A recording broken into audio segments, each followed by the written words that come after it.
அனைவருக்கும் என்னுடைய இனிய காலை வணக்கங்களை தெரிவித்துக் கொள்கின்றேன்.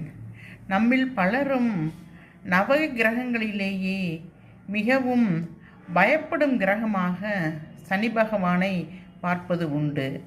அவர் உக்கிரமானவர்.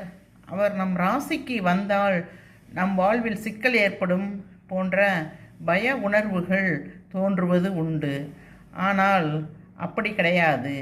சனி பகவான் அப்படிப்பட்டவர் கிடையாது.